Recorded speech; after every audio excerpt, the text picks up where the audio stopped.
मातृभूमि स्वतंत्रता की वेदिका पर मोदमय स्वार्थ का बलिदान है, यह शब्द है वंदे मातरम। वंदे मातरम ये सिर्फ दो शब्द नहीं है, ये वो हुंकार है जिसने सदियों की गुलामी की जंजीरें तोड़ दी थी। ये वो नारा है जिसे सुनकर के अंग्रेजी हुकूमत की नींव हिल जाया करती थी। आज जब बंकिम चंद्र चट्टोपाध्याय की इस अमर रचना को 150 साल पूरे हो रहे हैं, तब भारत सरकार ने एक बहुत बड़ा और ऐतिहासिक फैसला लिया है। अब देश में राष्ट्रगीत वंदे मातरम को लेकर के नियम बदल गए हैं। गृह मंत्रालय ने नए दिशा निर्देश जारी किए हैं जो ये बताते हैं कि अब ये गीत कैसे, कब और कितनी देर तक गाया जाएगा। सवाल ये है कि आखिर इन नए नियमों की जरूरत क्यों पड़ी और अब सरकारी कार्यक्रमों से लेकर के स्कूल तक में क्या बदलाव होने जा रहे हैं। सबसे बड़ा बदलाव वंदे मातरम की अवधि और इसके स्वरूप में हुआ है। अब तक हम अक्सर इसके शुरुआती कुछ अंश ही सुनते आए थे, जिसे करीब 65 सेकंड में गाया जाता था, लेकिन अब केंद्र सरकार ने इसके आधिकारिक 6 अंतरों के गायन और वादन को अनिवार्य कर दिया है।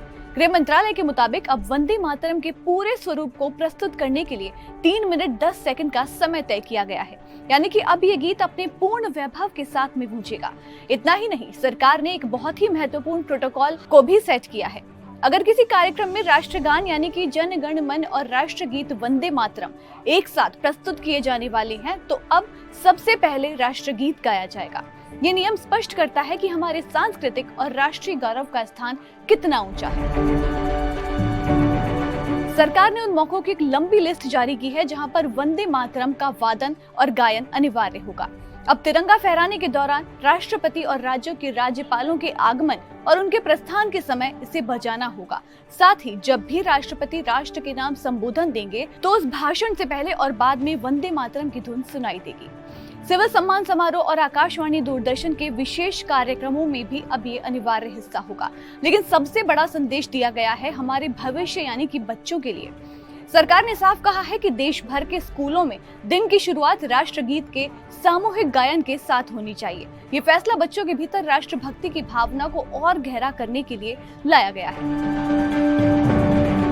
अक्सर एक सवाल उठता है कि क्या राष्ट्रगीत बजते समय खड़े होना जरूरी है। गृह मंत्रालय ने इस पर स्थिति पूरी तरह से साफ कर दी है। अब नए निर्देशों के अनुसार सरकारी और सार्वजनिक कार्यक्रमों में जब भी वंदे मातरम बजेगा तो सभी को सम्मान में खड़े होना अनिवार्य होगा।